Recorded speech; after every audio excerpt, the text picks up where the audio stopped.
Gente, teve um probleminha técnico, aí eu tive que iniciar novamente, tá ok? Então a gente vai falar para a terceira fase da União Europeia, que é a criação do Mercado Comum Europeu ou Comunidade Econômica Europeia.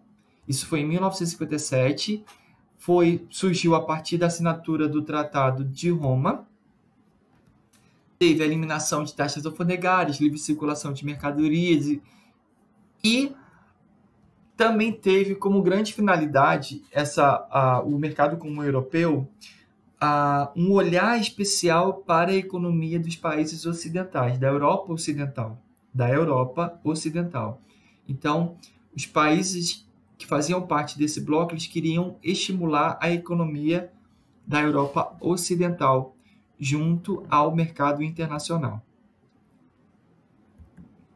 E por último, que foi em 1991, que é a assinatura do Tratado de Maastricht, que altera o nome de Comunidade Econômica Europeia e transforma em União Europeia. E tem algo muito importante que acontece aí, que é a criação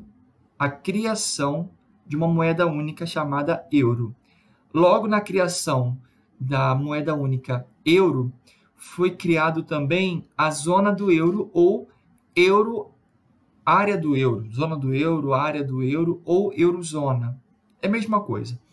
E isso vai se referir aos países dentro da União Europeia que adotaram o euro como moeda única. E nesse caso foram 19 países que tiveram o euro como moeda única. Ou seja, para se tornar parte da União Europeia não é pré-requisito que aceite de imediato o euro como moeda única. Até porque, para ter o euro como moeda única, tem que seguir algumas etapas. Então, dentro da União Europeia, eu tenho países que adotaram o euro como moeda única e tem países que não adotaram o euro como moeda única. Aqui eu tenho os países. Se você tiver alguma curiosidade, depois você pode pausar o time aqui para ver os países que fazem parte da zona do euro, ok? Vamos lá, características principais do bloco econômico União Europeia. Ele é o bloco mais integrado, ou seja, além da questão da livre circulação de pessoas, eu tenho livre circulação de mercadoria e eu tenho uma moeda única. Então, são várias esferas dentro de um bloco que vão estar conectados, ok? É o bloco mais rico do mundo. Ele possui uma livre circulação de pessoas e mercadorias. Possui um parlamento europeu. Olha que doido, gente. É um bloco econômico que vai ter um grupo de pessoas que vão legislar leis, criar leis para gerir todas as questões do bloco da União Europeia. E possui um banco, que é o Banco Central Europeu. Esse é o banco responsável em fabricar e gerenciar a moeda euro. E é composto hoje por 27 países. Aqui eu tenho os 27 países da União Europeia. Perdão, Europa dos 27. Depois eu tenho a outra Europa. A outra Europa são a Europa que não faz parte da União Europeia e nem faz parte do SEI. O SEI é um outro bloco econômico, que é a Comunidade dos Estados Independentes. Logo com o fim da Guerra Fria, a Rússia, com o objetivo de ainda assegurar a sua influência sobre os países da antiga União Soviética, criou o SEI. Então, embora a União Soviética, que era socialista, tenha acabado, a Rússia teve a iniciativa de criar o SEI, que é um bloco capitalista, um bloco econômico capitalista, composto pelos países ex-socialistas da antiga União Soviética. Ok? Então, aqui eu tenho, em mostarda, são os 27 países da União Europeia. Eu tenho a outra Europa, que não fazem parte nem da União Europeia nem do SEI. E em verdinho são os países que formam o SEI. Só que tem um detalhezinho aqui, ó. O Reino Unido não faz mais parte da União Europeia. A União Europeia, ela formará um único país? É possível?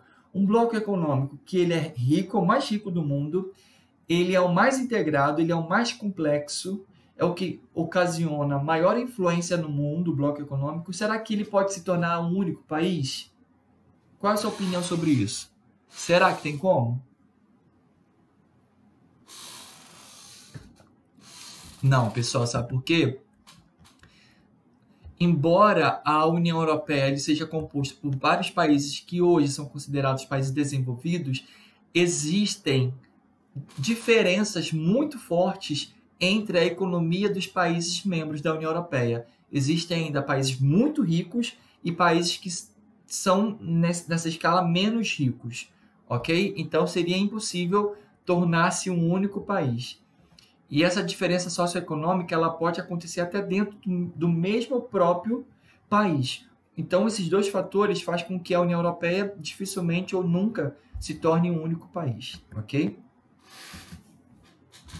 A crise na Grécia. Alguns países da Europa, como Portugal, Espanha, mas nesse caso vamos falar da Grécia, vivem alguns problemas na questão orçamentária. Por quê?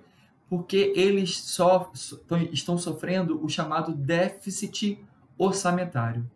Por má administração, por outros fatores que eu não vou entrar em detalhes aqui, senão ia delongar muito o nosso vídeo, eles acabaram gastando muito mais do que eles recebem. Ou seja, através de dívidas externas, de altos juros que eles têm que pagar, a dívida deles é muito maior do que o PIB, do que eles estão recebendo. Então, eles estão em déficit orçamentário. E a Grécia é um desses países. O endividamento desses países já ultrapassaram 60% do PIB. E detalhe, no Tratado de Maastricht, há uma cláusula que diz que apenas 60% de todo o PIB pode ser destinado para o pagamento de dívidas externas. E 40% obrigatoriamente tem que ser destinados para a manutenção das necessidades básicas da população. Só que a Grécia e entre outros países da Europa estão comprometendo mais que 60% do seu PIB, e isso tem promovido grandes crises econômicas, socioeconômicas dentro da Europa. E isso também gera insegurança, porque os investidores não conseguem enxergar credibilidade na gestão dos governantes desses países. Então, fica muito mais difícil arrecadar investimento, fica muito mais difícil entrar capital dentro desses países. Então, é uma bola de neve. E aí vão desencadeando outros problemas, como, por exemplo, o desemprego, a alta taxa de desemprego. E aí, dentre a taxa de desemprego e os altos índices de déficit orçamentário que nós vamos ter na Grécia e em outros países, existem outros problemas muito importantes que vale a pena ser tratado aqui, que acontecem na Europa. Esses problemas são a necessidade de pagar dívidas externas, foi o que eu falei, que aí vai gerar problemas na áreas que falta investimento na educação, saúde, infraestrutura, empregos. Gente, eu quero que vocês tenham muita atenção no que eu vou falar. Mesmo que eles estejam vivendo problemas, ainda assim, a economia deles é superior à da maioria dos países do mundo, tá ok? Mas estão com crise financeira. Desemprego, xenofobia, que é a aversão ao preconceito ao imigrante, ao estrangeiro, e a diminuição da população economicamente ativa, por causa de alguns fatores que eu já falei anteriormente, alto custo de vida, a mulher inserida no mercado de trabalho, a longevidade, a população vive por muito mais tempo. Por exemplo, esse Covid-19 agora que aconteceu, e que muitas pessoas, principalmente do interior da Europa, países europeus do interior, onde a população é muito mais velha, mais pessoas morreram. Então, há uma diminuição muito grande da população economicamente ativa. E aí, para a gente terminar esse vídeo, eu vou falar sobre o Brexit. Esse aqui o que é o Brexit? É a abreviação da saída britânica da União Europeia. Ou seja, hoje o Reino Unido ele não faz mais parte da União Europeia. Só que existiu um processo dessa saída, que durou algum tempo. E aí, por exemplo, por que o Reino Unido deixou o bloco? Ok?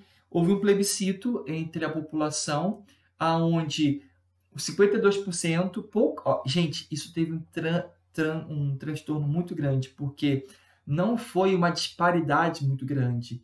Houve uma divisão muito quase igualitária ali, 2 pontos percentuais para não empatar.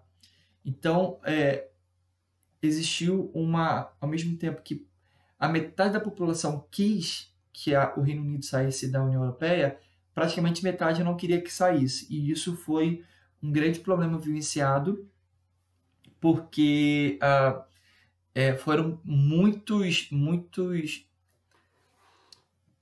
fugiu a palavra, movimentos, perfeito. Muitos movimentos sociais foram às ruas para poder defender a sua saída ou a sua permanência na União Europeia, ok? E aí, quais foram as razões que levaram a esse percentual de 52% de pessoas que queriam que o Reino Unido saísse da União Europeia? Primeira coisa, a entrada do Reino Unido na União Europeia ele não era uma coisa muito aceita por todos e aconteceu muito recentemente, ok? Tanto é que os britânicos eles não assinaram o Tratado de Maastricht, ok? E não utilizava o euro como moeda única, ok? Então, mesmo fazendo parte da União Europeia, infelizmente, eles não tinham uma livre circulação de pessoas, ok? Então, era uma relação muito superficial. As expectativas da entrada na União Europeia não foram atendidas, porque o tempo considerado para a maioria dos britânicos não foi suficiente para que eles pudessem perceber que os benefícios econômicos prometidos pelo bloco foi atendido. O investimento na saúde muito foi levado em consideração que a saída da União Europeia pelo Reino Unido iria fazer com que o Reino Unido arrecadasse uma quantidade muito grande de dinheiro que poderia ser investido na saúde e na educação.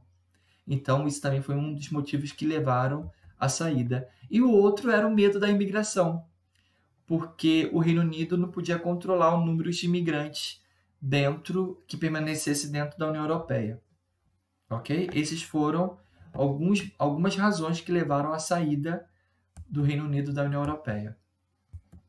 E aqui eu tenho um cronograma de como saiu. Começaram as negociações em 31 de janeiro. A cronologia do Brexit. Dia 30 de junho, expira o prazo para estender o período de transição. Um acordo comercial foi negado ou ratificado em 31 de dezembro. Então já foi, que foi o ano passado. Então foi decidido que não.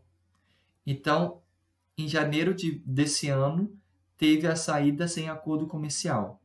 Então, esse aqui foi o cronograma da saída da União Europeia.